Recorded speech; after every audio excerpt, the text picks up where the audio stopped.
Vous allez bien? Il y en a 12 qui vont bien. Vous allez bien par ici?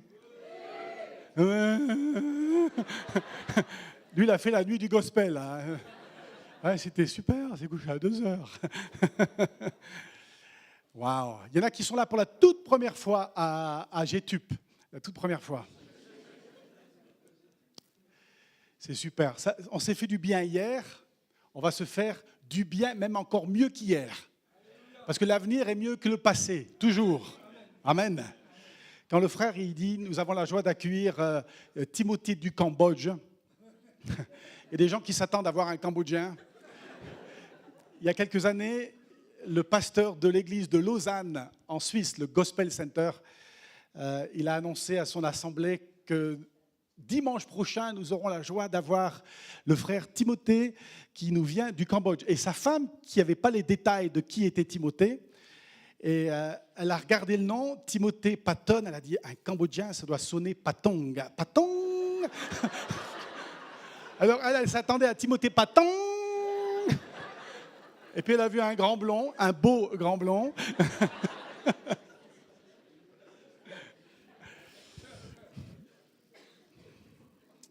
En fait, quand je suis parti en 98 de l'Assemblée de Amiens, ça c'est pas au Cambodge, hein, c'est en Picardie, dans le nord de la France, et j'avais quand même dit à toute l'Église que j'allais servir Dieu, je partais, je quittais la France et j'allais à l'autre bout du monde, là-bas en Asie du Sud-Est, pour servir Dieu au Cambodge. Je l'avais annoncé à toute l'Église, tout le monde avait compris, sauf une dame.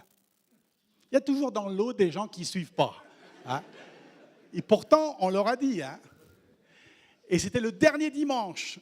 C'était mon culte de au revoir à l'église de Amiens.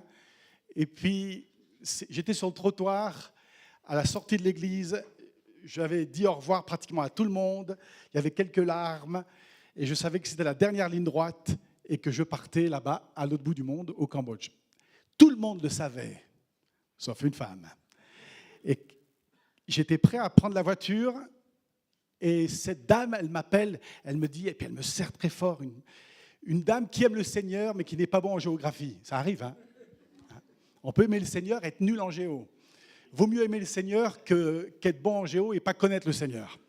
Et puis elle m'a regardé, elle m'a dit, oh, mes frères. J'ai dit, qu'est-ce qu'elle va dire? Qu'est-ce qu'elle va dire? Elle dit, frère, vous allez partir comme ça, servir Dieu au Cameroun, c'est formidable. J'ai dit, mais non, c'est pas prévu du tout. J'ai un billet d'avion pour aller au Cambodge. Alors, je vais expliquer que je n'allais pas en Afrique, que j'allais en Asie. Et quand les gens sont têtus, ils sont têtus. Hein. Je rentre dans la voiture et je suis prêt à mettre la clé dans le contact. Je baisse la vitre, puis elle est là, elle me regarde, elle dit, mais vous ne serez pas tout seul, hein. Je prierai pour vous quand vous serez là-bas, au Cameroun.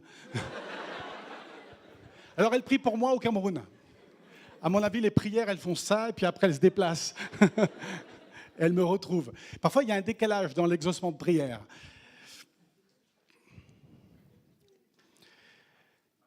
Ça fait du bien d'être à l'île de la Réunion, dans la famille de Dieu. Hein, on ne se connaît pas bien, et pourtant, on fait partie de cette grande famille. Et vous savez que cette grande famille, elle ne cesse de grandir dans le monde entier, même dans les pays les plus fermés. Tout à l'heure, je prenais le petit déjeuner avec une sœur qui me parlait de la Corée du Nord. Même en Corée du Nord, Kim Jong-un interdit un autre culte que le sien. Mais il y a des chrétiens qui parlent de leur foi, même en Corée du Nord. C'est-à-dire que personne ne peut freiner l'avancement de l'Église de Jésus-Christ. Et paraît-il, les experts, les missiologues, on les appelle les gens qui étudient la mission, la croissance de l'Église dans le monde, ils disent qu'il y aurait tous les jours, écoutez bien pour ceux qui aiment les chiffres, il y aurait jusqu'à 70 000 conversions à Jésus-Christ tous les jours à travers le monde. Amen, hein? Alors je vais te dire tout ça à nouveau. 70 000 conversions tous les jours dans le monde. Ah, ça c'est mieux ça. La prochaine fois, tu n'iras pas à Gospel Night. Hein.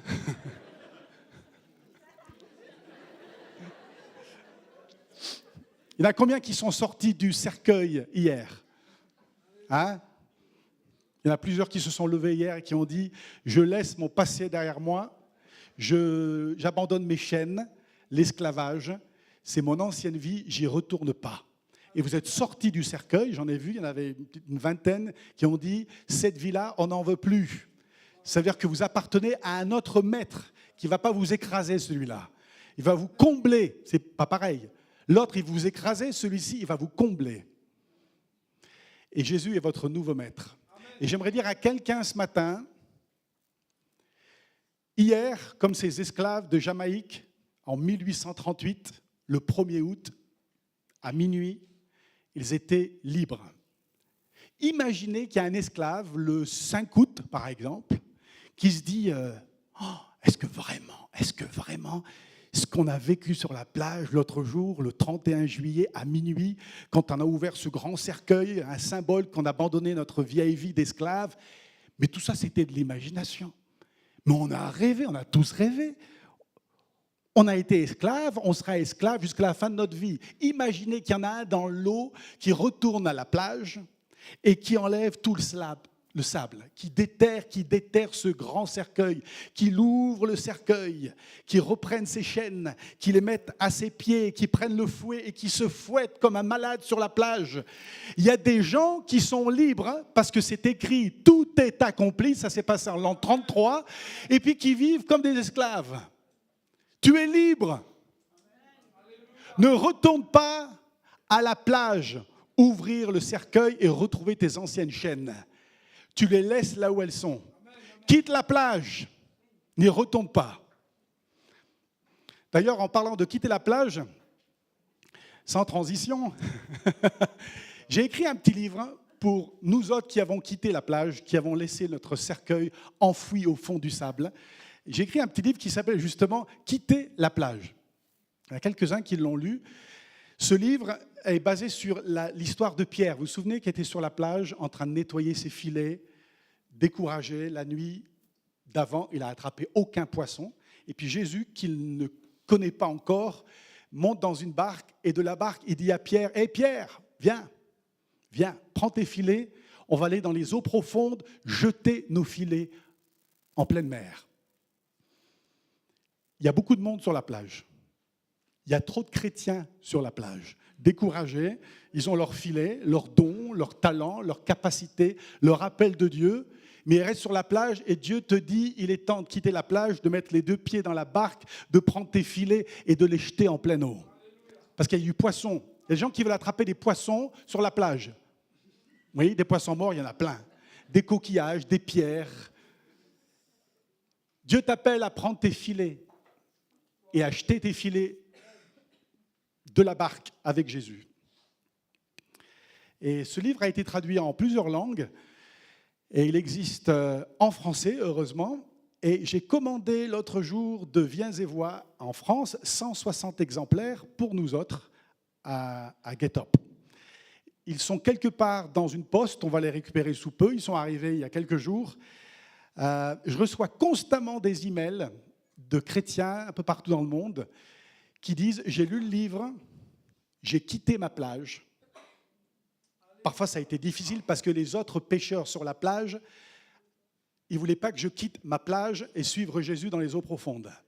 Moi, je peux vous dire, quand j'ai quitté la France pour aller au Cambodge, ce n'est pas les gens du monde qui m'ont dit « Oh, tu vas où là-bas? Tu ne connais pas la langue, tu vas marcher sur une mine antipersonnelle, tu vas manger quoi? Ils vont te manger. » Non, les gens du monde, aucun souci. C'est bien, vous allez faire de l'humanitaire, sauver les enfants des rues. C'est beau ce que vous faites là.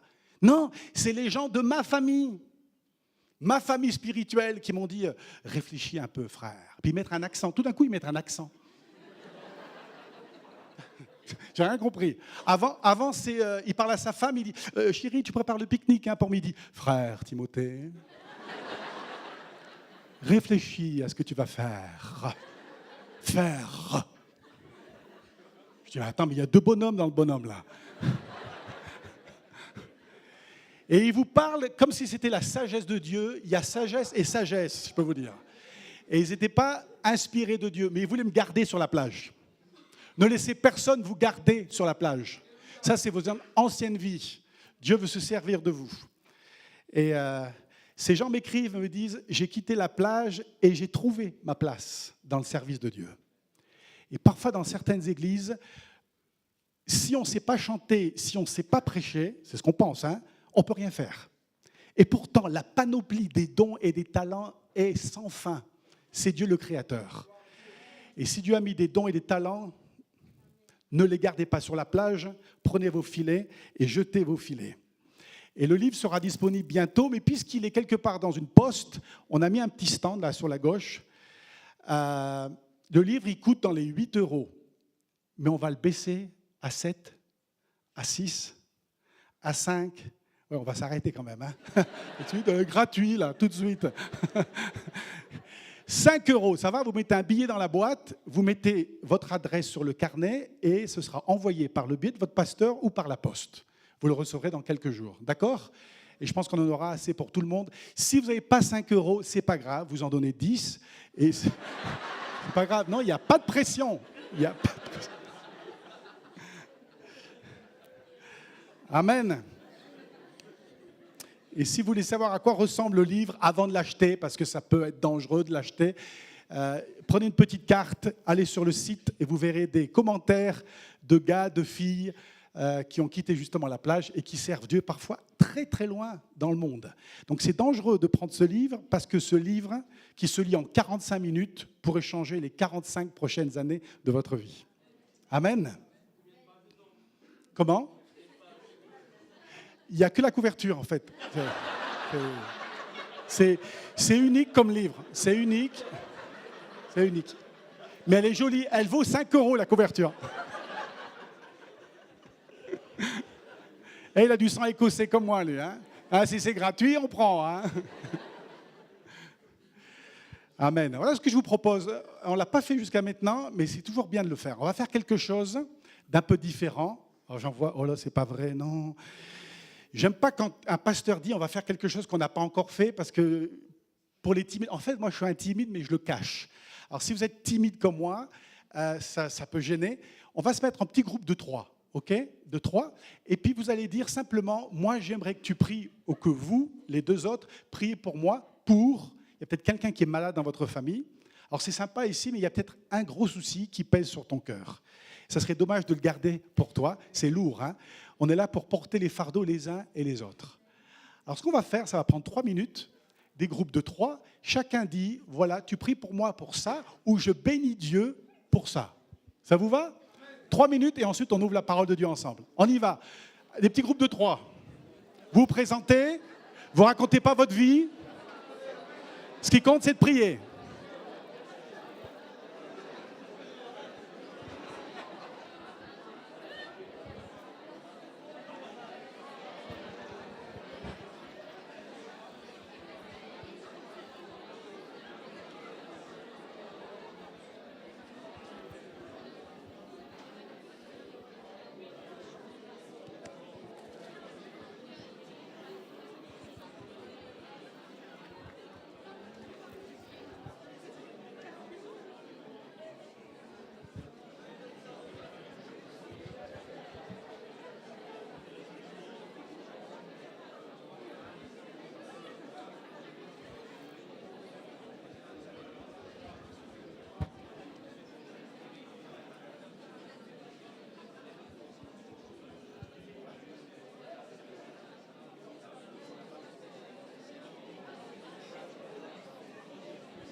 On prie les uns pour les autres.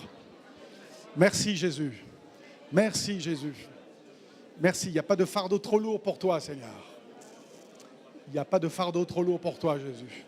Ces fardeaux, Seigneur, on les abandonne. On lâche prise. On n'en veut plus, Seigneur. Ces chaînes, on n'en veut plus. L'oppression, on n'en veut plus. Les compromis, on n'en veut plus. Merci Jésus.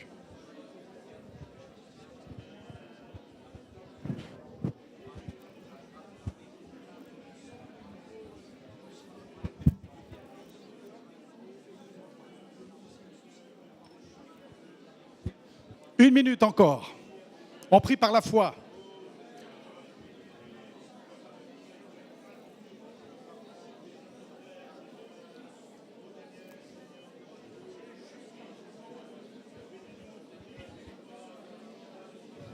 Merci Jésus.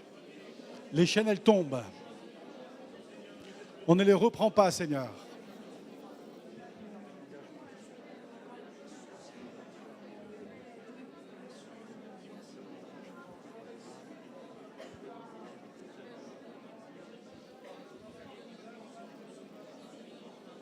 Je laisse mes chaînes. Je ne retourne pas, Seigneur, à ce que j'ai abandonné.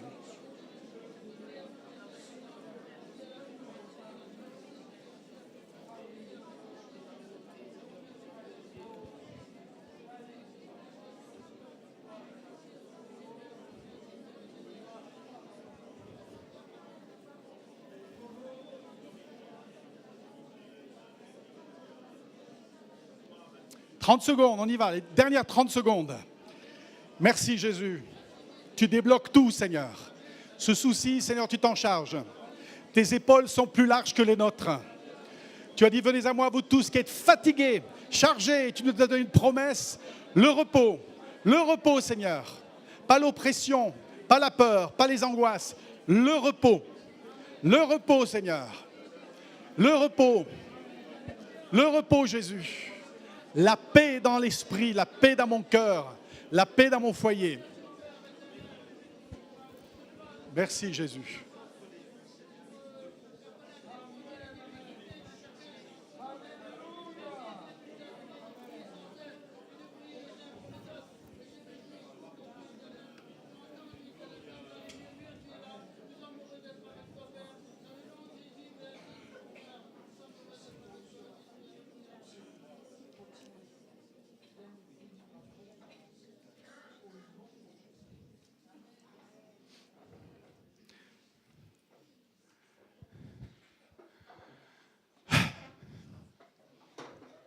On se sent mieux, hein? Vous lâchez prise, hein? Amen. Moi, en priant là tout à l'heure, j'ai pris un engagement devant le Seigneur. Et je sais qu'il enregistre tous les engagements qu'on prend. Ensuite, il fait sa part. Il fait le reste. J'aimerais vous... si j'avais un grand tableau avec des peintures, des pinceaux, voici la scène de l'histoire que l'on va visiter aujourd'hui. Vous êtes tous là? Au fond, là-bas? Là-bas. Ça va? C'est les cancres qui vont au fond d'habitude.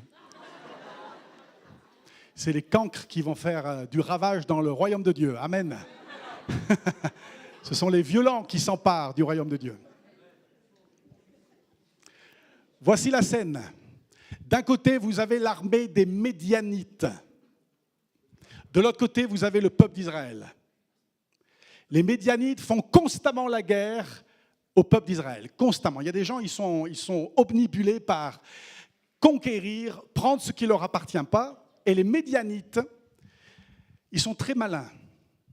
Ils attendent que les Israélites, que le peuple d'Israël ait planté les semences.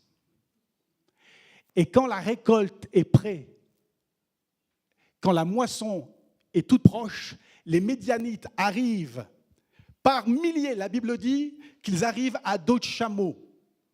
La Bible dit qu'il était impossible de compter le nombre de Médianites à dos de chameau. D'habitude, la Bible est très précise dans les chiffres. Elle va jusque la personne près. Là, il y en a tellement, ils ne peuvent pas les compter. Et les Médianites envahissent le pays d'Israël quand la moisson est prête. Ça, c'est quand même cruel. Ils font rien, mais dès que la moisson est prête, ils envahissent le pays. La Bible dit, ils ne laissaient sur leur passage en Israël ni vivres, ni brebis, ni bœufs, ni ânes, rien. Ils restent tout sur leur passage, comme des sauterelles qui prennent tout, qui ne laissent rien derrière. J'imagine les Médianites qui envoient un espion. Et ils vont voir si la moisson est prête. Et l'espion revient pour dire aux Médianites, c'est bon, ils n'ont encore rien récolté. Dans quelques jours, le blé, il sera prêt. C'est le moment d'y aller. Et les milliers, centaines de milliers de chameaux, peut-être d'où vient l'expression, oh, quel chameau lui. Ça vient peut-être de là. Et les chameaux, ils arrivent et ils envahissent le pays d'Israël et ils prennent tout sur leur passage.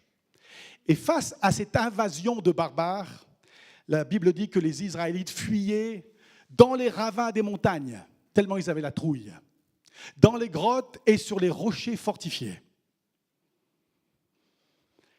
Il y a quelques Israélites qui réussissent quand même, à chaque époque de la moisson, à récupérer juste à temps le blé, juste avant que les Médianites viennent et prennent tout sur leur passage. Il y a des gens qui prenaient le risque de sauver le blé avant que les Médianites ne viennent envahir le pays. Et l'un de ces courageux ou de ces fous, parce qu'il faut être fou pour sortir sachant que les Médianites arrivent, c'était Gédéon. OK ? C'est pas Zaché, hein, vous me suivez là ? Gédéon. J'imagine, parfois j'aime m'imaginer, j'aime lire un petit peu entre les lignes, j'aimerais des fois qu'on donne un peu plus de détails.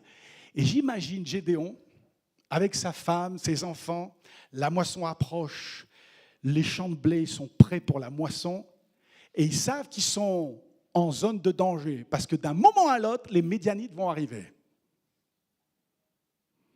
Et ils sont là à récupérer, à faucher le blé, et puis tout d'un coup, il y a comme un silence de mort. Et on voit les gens partir en courant, dans les rochers, sur les hauteurs des montagnes, dans les caves. Et là, Gédéon, il sent le danger, et il dit, les enfants, chérie, il disait ça à sa femme à l'époque, hein, chérie, prends tout maintenant. Et ils aperçoivent, alors qu'ils partent, là c'est en slow motion, vous me suivez? Et ils partent avec le riz, avec le blé, et ils voient à la distance, à l'horizon, ils voient déjà la poussière, et on peut apercevoir déjà les chameaux, les dromadaires qui arrivent par milliers. Et Gédéon, il sait qu'il est en danger. Vite les enfants, vite! Et il court, et il cherche un endroit pour se réfugier, parce que dans quelques minutes, le pays sera envahi par l'adversaire. Et ils se jettent là où ils peuvent trouver un abri, et ils sautent tous ensemble dans un trou, dans un pressoir à vin. Et dans le pressoir à vin, ils gardent précieusement le blé qu'ils viennent juste de sauver. Et ensuite, le volume, il augmente, comme dans un film. Vous savez, des fois, le volume, il augmente, alors vous baissez parce que ça fait tellement de bruit, et on entend les chameaux par milliers qui arrivent, qui envahissent le pays. Et Gédéon est protégé, et il protège sa famille, et il protège le peu de blé qu'il a récupéré. Et ils prennent tout sur leur passage. Il n'y a même plus un âne, même plus une brebis qui reste. Et puis tout d'un coup, le silence. Les Médianites sont partis. Ou pas. Je l'imagine envoyer son petit garçon. Hé, Abel, va voir, sors du trou, va voir si les Médianites sont encore là. Et j'imagine le petit garçon qui grimpe du pressoir à vin et qui regarde, qui fait 360 degrés. Papa, je vois personne.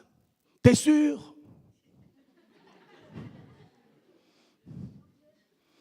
Il n'y a plus rien, papa. Ils ont tout pris sur leur passage. Il n'y a que de la poussière. Et ils attendent encore, parce que parfois le silence, ça ne veut pas dire que tout va bien. Et à ce moment-là, Juges, chapitre 6, verset 11.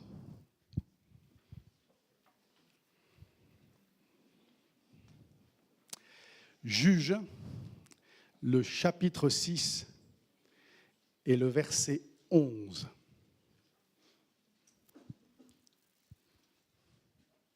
Parlez derrière mon dos. Ah, vous me bénissez, ça va. Verset 11, vous avez trouvé? Puis, ça commence par puis, l'ange de l'Éternel, vous avez ça? Puis l'ange de l'Éternel, verset 11, vient et il s'assit sous le térébinthe d'Opra, qui appartenait à Joas. Son fils Gédéon, le voilà Gédéon, son fils Gédéon battait du blé au pressoir pour le mettre à l'abri des Médianites. Il bat du blé dans un pressoir à vin. Il fait ce qu'il faut, mais au mauvais endroit. Et voilà, je l'imagine dans son trou, avec sa famille. Qu'est-ce qui a traversé son esprit à Gédéon? Imaginez, vous êtes là dans un trou, Et une des questions, à mon avis, qui traverserait mon esprit, c'est « ça va durer combien de temps? Quand est-ce qu'on va pouvoir sortir? Est-ce qu'on est vraiment hors de danger? On va devoir rester ici combien de temps? Et si les Midianites, ils me trouvent, qu'est-ce qu'ils vont faire? S'ils ont trouvé qu'on a pris du blé qui leur appartient d'après eux, qu'est-ce qu'ils vont nous faire? À moi, à ma femme, à mes enfants? Quelle forme de torture on va devoir subir? Et à ce moment-là, quand il est dans son trou, il y a un ange qui arrive, qui l'a trouvé, parce qu'on ne peut pas se cacher de Dieu. Hein? Je ne dis pas ça dans le sens où Dieu sait où t'es, il va te frapper avec sa colère. C'est pas comme ça. On ne peut pas se cacher de Dieu, il nous aime tellement qu'il nous trouve. Même dans ton trou, même dans ton pressoir à vin, tu fais ce que tu dois faire au mauvais endroit. Quelque chose qui cloche, même quand ça cloche, il sait où tu es. Pas pour te foudroyer, pour te restaurer.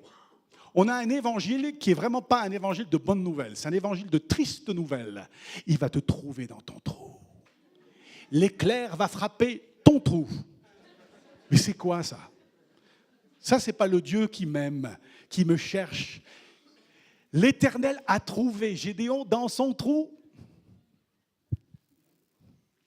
Vous savez, en parcourant les églises au Cambodge, il y a plus de 7000 églises au Cambodge. Quand même pas mal, hein? Et tout ça dans les 25 dernières années. Vous parlez d'une croissance de l'Église. Hein?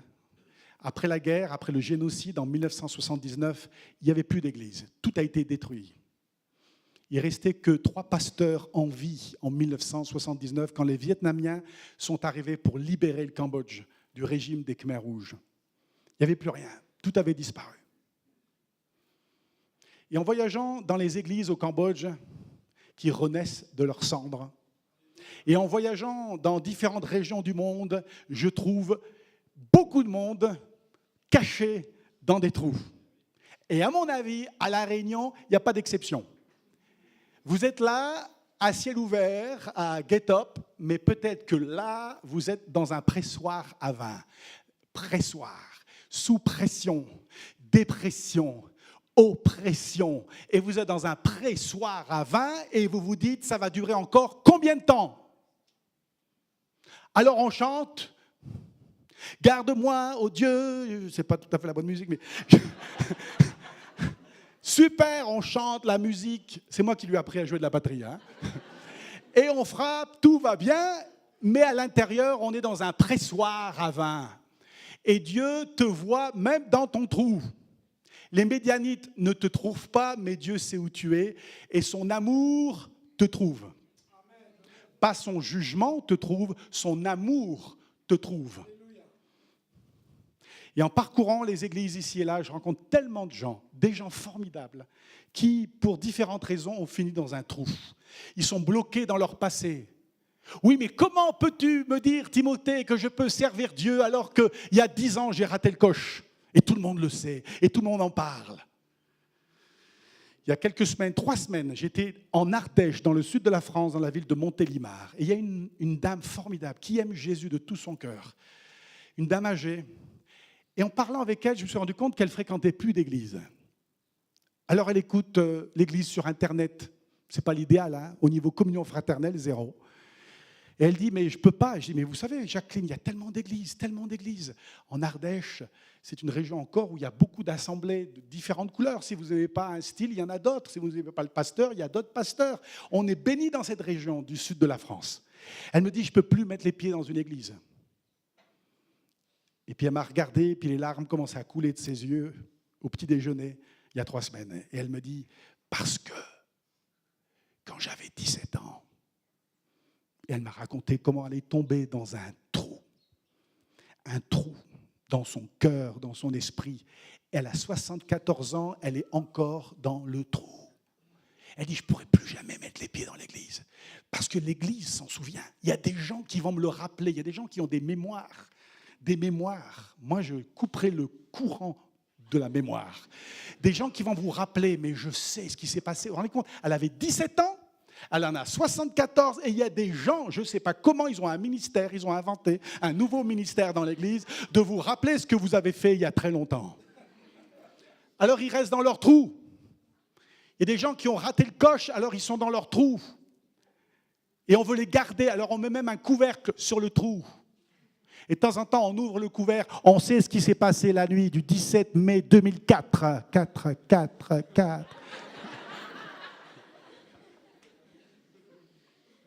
Tiens, il y a la photo de ce qui s'est passé. Et vous ornez votre pressoir à vin avec des photos qui devraient être brûlées. Parce que Jésus a déjà tout pardonné. Vous faites quoi dans le trou aujourd'hui? Tu fais quoi? Il y a des gens qui ont peur du passé, il y a des gens qui ont peur de l'avenir. Ils n'osent pas partir. Ils n'osent pas quitter la plage et s'engager même comme missionnaire à l'autre bout du monde pour aider à la traduction de la Bible, par exemple. Je lisais ce matin, 2000 langues dans le monde n'ont toujours pas Jean 3,16. Nous, on a combien de versions de la Bible en français? Ah, moi, je préfère la Bible de Jérusalem. Ah, moi, je préfère la Bible français courant. Moi, la Louise Gaume, la Louis III, la Louis IV, la Louis V. On a des versions, et il y a 2000 langues dans le monde qui attendent depuis 2000 ans, justement, Jean 3,16. Ils n'ont même pas Jean 3,16 dans leur langue maternelle. Et tu veux partir les aider, mais on veut te garder dans le trou. On sait ce que tu as fait. Tout le monde le sait.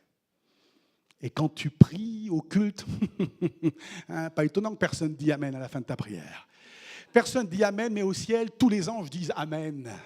Ce qui compte, c'est ce que le ciel dit, pas ce que les autres disent. Et puis, il y a des gens qui sont dans leur trou et ils s'accrochent à le peu de bénédiction qu'il leur reste, comme Gédéon avec le peu de blé qui lui reste. Et ils se disent, ça ne va pas durer très longtemps. Hein, dans quelques jours, dans quelques semaines, eh bien, je vais faire comment? Vous savez, j'ai voyagé 9000 kilomètres il y a 3 jours pour venir ici et pour vous dire, hein, tu n'as plus besoin de rester un jour de plus dans le trou. Si c'est tout ce que vous entendez, ça valait le coup que je vienne de Kep à Phnom Penh, de Phnom Penh à Bangkok, de Bangkok à se perdre dans l'océan Indien pour trouver l'île de la Réunion et atterrir ici pour vous dire, tu n'as plus besoin de vivre un jour de plus dans ce pressoir à vin qui ne t'appartient pas. Jésus est venu pour te dire, tu es libre, tu es libre. Tu es libre. Oui, mais tu es libre. Oui, mais tu es libre. C'est oui, mais qui va gagner ou c'est Jésus qui va gagner?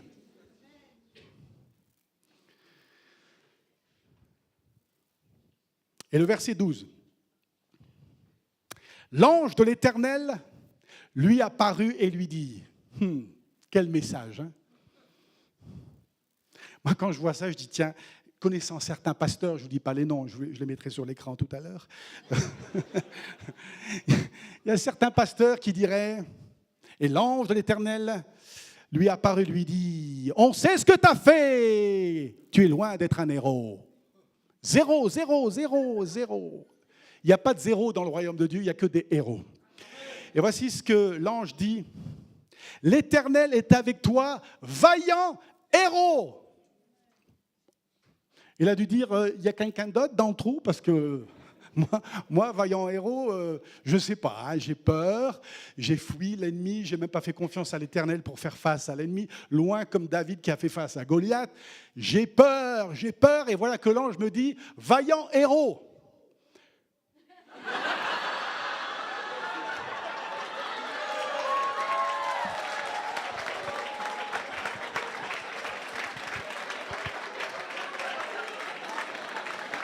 Bon, tu auras un livre gratuit, toi. Ça, c'est... Et puis toi aussi. Okay. La couverture et les pages à l'intérieur pour toi.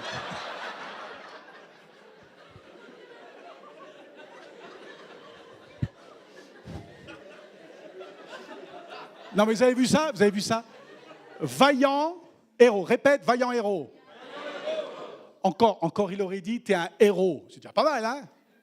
Mais il ajoute quand même... Hein, c'est un adjectif, ça, en français. Vaillant, héros. Et voilà comment il répond au verset 13. Moi, j'aurais dit merci. Non, mais merci. Chérie, c'est pas à toi qui parle, hein, c'est à moi. Moi, j'aurais dit merci. Et là, vraiment, je suis vraiment magnifique. Mais lui répond, verset 13. Ah, mon Seigneur, Si l'Éternel est avec nous, pourquoi tout cela nous est-il arrivé? Voilà, le moral, non. Pourquoi tout cela nous est-il arrivé? Ça vous est arrivé justement de dire à Dieu, mais pourquoi? Pourquoi tous ces malheurs sont tombés sur nous, sur notre famille? Pourquoi tout a raté chez nous? Hein? Pourquoi mon père est alcoolique? Pourquoi ma mère nous a quittés? Pourquoi j'ai perdu mes parents aussitôt? Pourquoi j'ai fini à la DAS? Pourquoi j'ai tout raté? Pourquoi ma copine m'a laissé? Pourquoi cette maladie incurable? Pourquoi, disait Gédéon à l'ange de l'Éternel, pourquoi tout cela nous est-il arrivé? Et verset 14, l'Éternel, ça passe de l'ange de l'Éternel à l'Éternel. Intéressant, hein? On va pas faire une grande étude théologique là-dessus, mais je viens de m'en rendre compte. L'Éternel se tourna vers lui et lui dit, va avec la force que tu as, pas que tu auras, que tu as. Alléluia, ça rime en plus.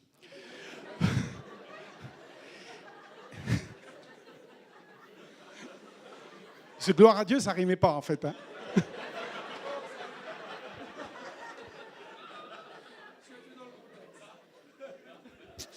Va avec la force que tu as et délivre Israël de l'oppression de Madian.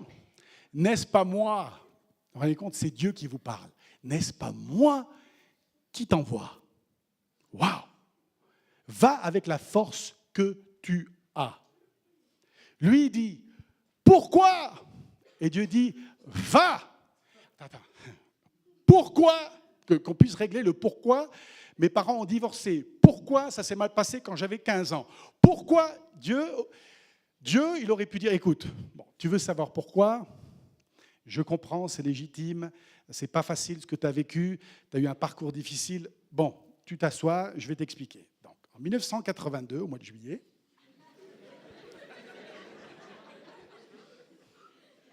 qu'est-ce qu'il a dit? Va!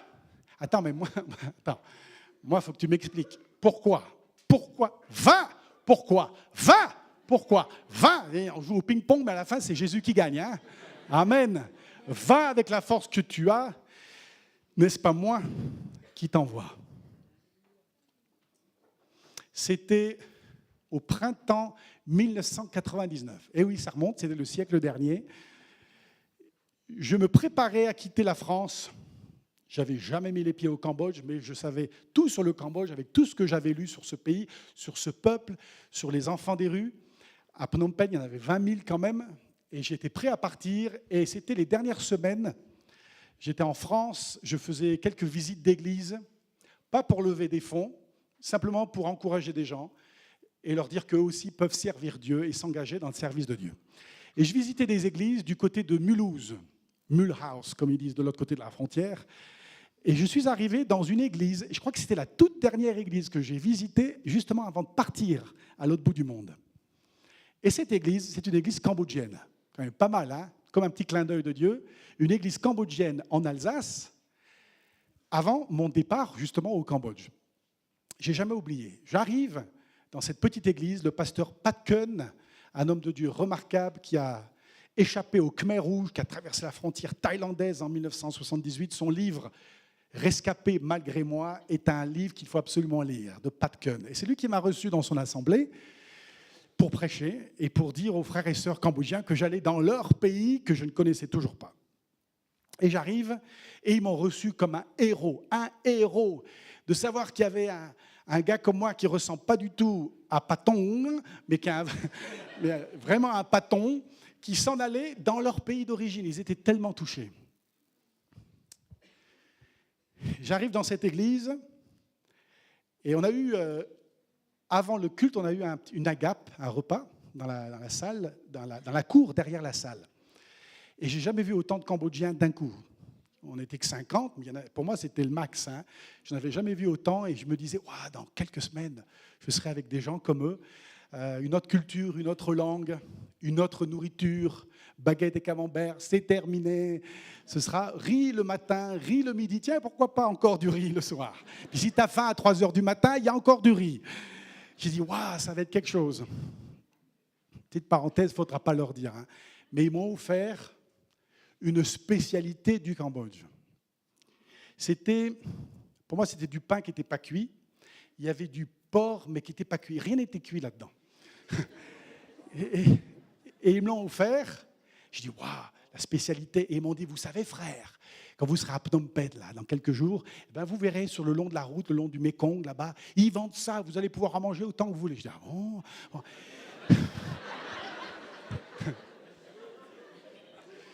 J'ai croqué dedans. J'ai croqué dedans. J'ai dit, mais c'est quoi ça? Je peux vous dire, le chien, c'est plus bon. Hein. Je dis, mais c'est quoi ça? Et j'avais les 3/4 de ce hamburger cambodgien dans ma main. Et quand j'ai avalé ce que j'avais croqué, j'ai dit, ah là, si je mange tout, la scène ne sera pas jolie. Hein, parce que... Et j'ai eu une inspiration. Dans les moments difficiles, vous avez des inspirations. Hein. Et tout d'un coup, j'ai dit, ah, j'ai oublié mon appareil à photo dans la salle de l'église. Je reviens, je pars avec mon hamburger cambodgien.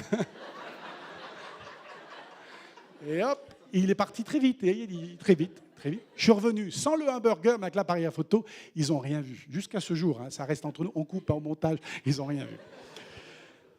Et quand je suis parti, juste avant de partir de cette église, j'ai apporté un court message à cette assemblée. C'était traduit en khmer.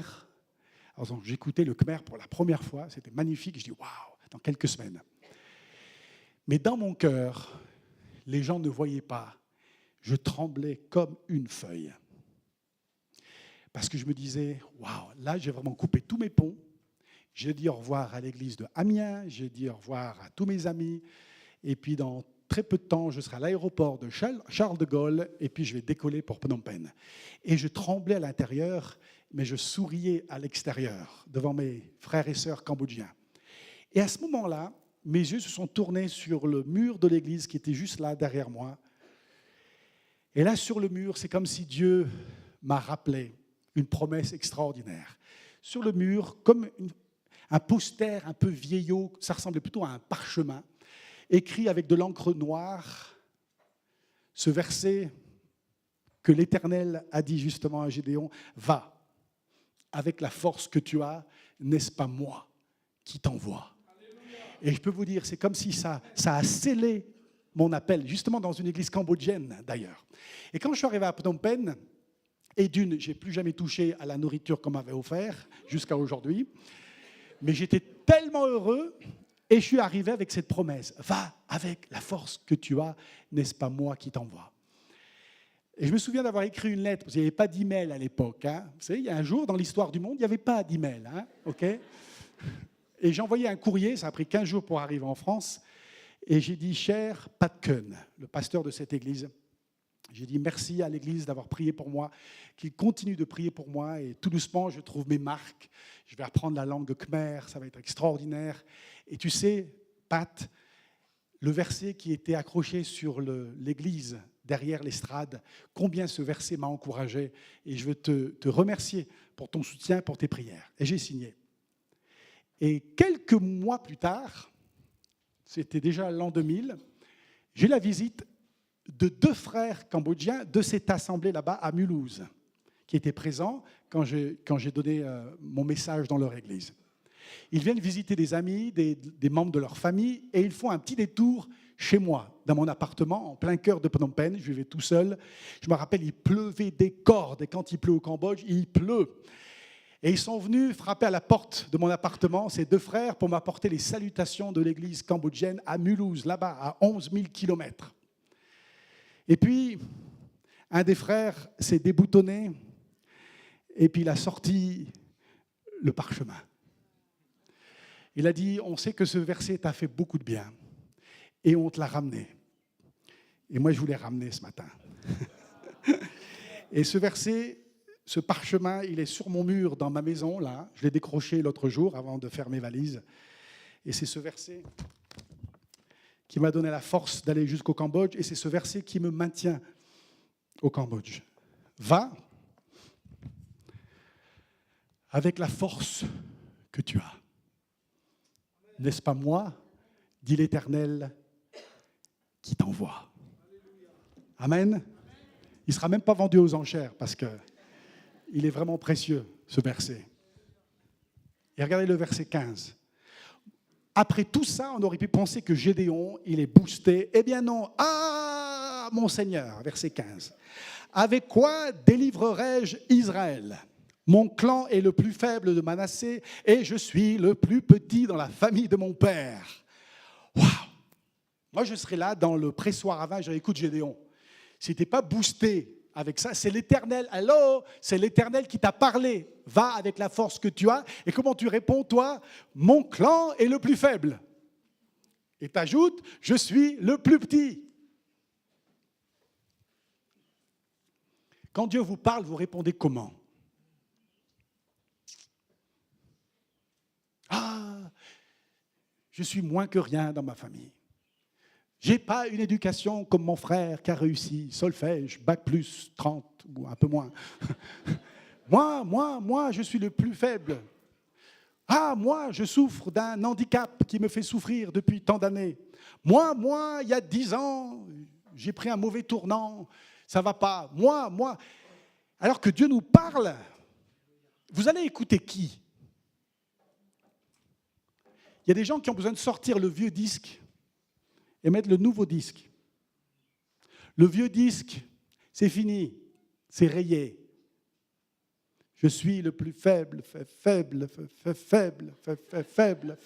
C'est fini, c'est le vieux disque.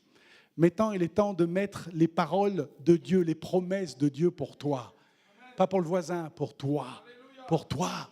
Pour toi, oui, va avec la force que tu as, n'est-ce pas moi qui t'envoie. Et verset 25, on va bientôt terminer. Au cours de la même nuit, l'Éternel dit à Gédéon, prends le jeune taureau de ton père ainsi qu'un deuxième taureau de 7 ans, démolis l'autel de Baal qui appartient à ton père et abat le poteau sacré qui se trouve dessus. Deux verbes là. Démolis, abat. Si tu veux vraiment rentrer dans tout ce que Dieu a prévu pour toi, il y a des choses qu'il faut démolir, il y a des choses qu'il faut abattre. Même le poteau sacré. Ah, Timothée, ah non, ça on ne touche pas chez nous, hein. C'est sacré. Hein. Ah, écoute, mon arrière-grand-père, une petite idole, mais c'est pas méchant, c'est beau, c'est la sculpture, ça nous rappelle nos ancêtres. Abat le poteau sacré, détruit l'autel de Baal. C'est quoi qui prend plus de place que Jésus?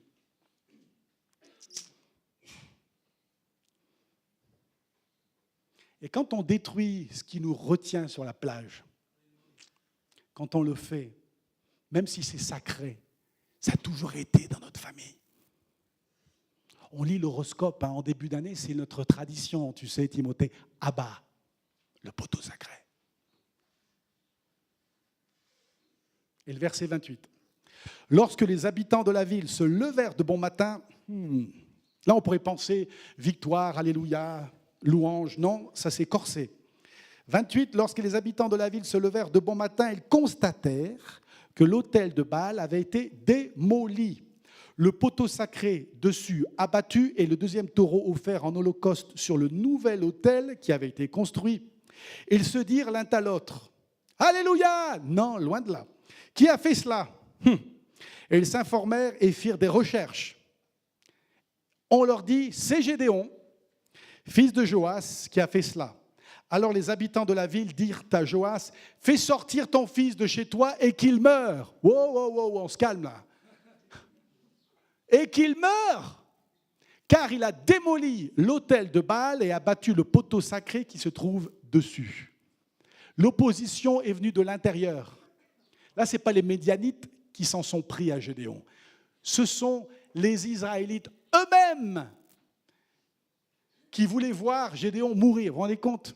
Vous faites quelque chose de bien et vos proches vous en reprochent ce que vous allez faire. Vous voulez quitter la plage, vous voulez servir Dieu, vous voulez faire une différence dans le monde et les proches, ceux sur qui vous pensiez compter, vont vous tuer avec leurs paroles. Il y a des gens qui vont venir et qui vont dire, mais écoute, tu vois ce projet-là, ce projet de partir, tu veux partir là. On sait que l'île de la Réunion, ce n'est pas très grand, mais tu veux partir comme ça, tu veux partir. Tu vas aller où, quoi? Au Kazakh? Comment c'est écrit? Kazakhstan? Bon, c'est quoi ça? C'est un groupe de rock? C'est quoi ça? Tu vas aller au Kazakhstan ouvrir un orphelinat. Tu sais comment ça s'écrit même, Kazakhstan? Le jour où vous brûlez votre autel, vous détruisez votre poteau sacré, le jour où vous dites, moi, c'est tout pour Jésus, il y a des gens qui vont vous surprendre parce qu'ils vont vous dire, non, pourquoi? Tu te crois pour qui? Tu n'as même pas ton bac. Moi, je n'ai pas mon bac. Moi, je n'ai pas le bac. Timothée Patton n'a pas son bac. Timothée Patton a eu son brevet des collèges par pitié. Par pitié. J'avais 9,64. Ils ont dit, allez, on lui donne, il est gentil. J'ai fait CAP, vous vous rendez compte? CAP. Moi, j'ai des lettres derrière mon prénom, moi, hein, sur ma carte. Il y a CAP. Puis après, j'ai ajouté BEP. Hein, il y en a qui ont CAP, BEP. Il n'y a pas beaucoup de monde qui ont ça. Hein. Et j'ai ces lettres-là derrière mon nom. Ce qui compte, c'est que Dieu m'aime. Dieu veut se servir de moi. Et avec mes faiblesses, avec mes qualités, je peux faire une différence dans le monde. J'ai reçu ce courrier d'une jeune fille qui peut-être, comme Gédéon, a eu des soucis avec ses proches quand elle s'est préparée à servir Dieu, à répondre à l'appel missionnaire. Voici ce qu'elle écrit, j'ai l'email ici. Ayant reçu mon appel missionnaire à 4-5 ans, j'ai déjà été confronté à des personnes plus ou moins proches qui se sont moquées de moi ou bien m'ont dit que cet appel ne venait pas de Dieu. Ou alors que l'on reçoit tous de partir, mais que lorsqu'on se marie et qu'on a des enfants, comme tous les autres, on finit par rester. Bref, tant d'épreuves quand on est enfant, puis ado, puis jeune adulte, mais qui nous poussent à rester déterminés. Je ne lâcherai pas. Yes. Mon cœur bout trop pour les nations pour que je ne le laisse voler. Puis elle finit, elle dit, Dieu et la mission sont mes priorités. Le reste, c'est du bonus. Je ne sais pas si j'ai reçu le don du célibat, mais en tout cas, ce domaine de ma vie est entièrement remis dans les mains de Dieu. S'il juge que je serai plus efficace à 2, j'obéirai. Sinon, pas de souci. Je suis persuadé que je trouverai suffisamment de personnes à aimer autour de moi dans les différents pays où Dieu me conduira. Waouh! Amen, hein? Et regardez le tout dernier verset. Le tout dernier verset, verset 34.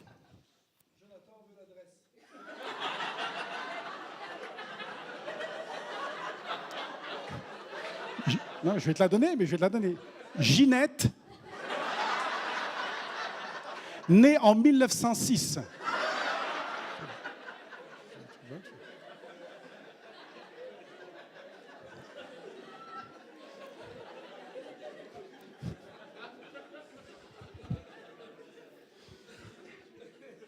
Non, parce que je lui écris de temps en temps, alors peut-être pas exagérer. Hein. C'est moi aussi, je suis célibataire.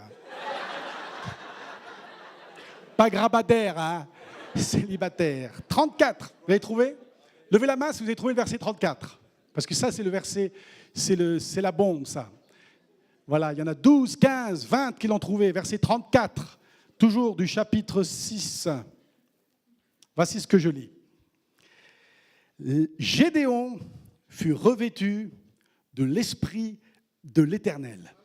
Waouh! Tu sais, le jour où tu sors du trou, le jour où tu brises l'autel, le jour où tu fais face à l'opposition ou l'indifférence autour de toi, le jour où tu as fait tout ça, tu sais ce qui va se passer? C'est tout simple. Dieu va dire, eh ben, elle est prête. Il est prêt, revêtu de son esprit. Comme si Dieu dit, maintenant c'est moi qui mets l'habit. L'habit, je te revais de mon Saint-Esprit. L'Esprit de l'Éternel te permettra de faire ce que tu n'aurais jamais pu imaginer. Tu pourras apprendre cette nouvelle langue dans cette région perdue du monde, où ils n'ont toujours pas Jean 3,16 dans leur propre langue. L'Esprit de l'Éternel te revêtira pour le faire. L'Esprit de l'Éternel te permettra d'influencer les médias et le monde de la politique.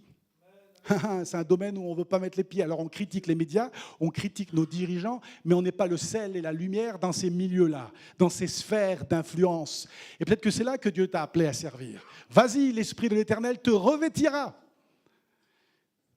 Peut-être que tu as à cœur de te rendre dans les quartiers chauds. Personne n'y va. La drogue y va, mais personne de l'Église n'y va. L'Esprit de l'Éternel te revêtira. Peu importe où tu vas, si tu vas là où Dieu te veut, tu n'as rien à craindre. Il te revêtira de son esprit. Je ne sais pas si ça vous dit quelque chose, le nom de Luigi Tarisio. Louis Tarisio, quand il est mort, ce vieil homme, on est arrivé chez lui dans son appartement, et puis on a trouvé qu'il n'avait vraiment pas grand-chose dans sa maison. Tout simple. On a trouvé son corps mort, un lit, une table, une chaise, une petite lampe, rien d'autre. Et puis on a fouillé un peu sa maison pour voir s'il avait laissé des souvenirs avant l'enterrement. Puis quelqu'un est monté au grenier de l'appartement de Luigi Tarisio. Et quand il est arrivé au grenier, il a ouvert la porte et il a vu ce qu'il n'avait jamais imaginé voir. Il y avait dans le grenier de ce vieil homme 246 violons. Cet homme, toute sa vie, a collecté des violons. Et il les a mis dans son grenier. Des violons magnifiques, mais muets. Des violons qui n'ont servi à rien. Ils étaient tous là au chaud dans un grenier. Ils ont même découvert, parmi les 246 violons de Tarisio, ils ont découvert un violon, l'un des violons les plus chers au monde, un Stradivarius, qui n'avait pas joué en 147 ans dans le grenier. 246 violons. Quand j'ai lu cette histoire, j'ai pensé à nous. On est peut-être 246 ce week-end. Et on est là, et on peut rester enfermé dans un grenier, dans un trou. Tous les violons que Dieu a créés, tous sont précieux. Vous pouvez rester muet le reste de votre vie ou laisser Dieu vous prendre et se servir de vous. Je vous invite à quitter le grenier. Je vous invite à quitter le pressoir à vin. Je vous invite à quitter le trou et dire, Seigneur, je ne me sens pas comme un vaillant héros, je me sens faible, mais sers-toi de moi. Et tout ce qu'il faut dire, c'est oui. C'est tout. Un oui. Quand on se marie, en fait, on ne fait pas un long discours. Qu'est-ce qu'on fait? On dit oui devant monsieur le maire, devant les témoins, devant son épouse, futur conjoint. On dit simplement oui. Et notre vie, elle change. Tu dis oui, Seigneur. C'est fini le trou, c'est fini le grenier, c'est fini le pressoir à vin. Je dis oui. On peut fermer nos yeux quelques instants.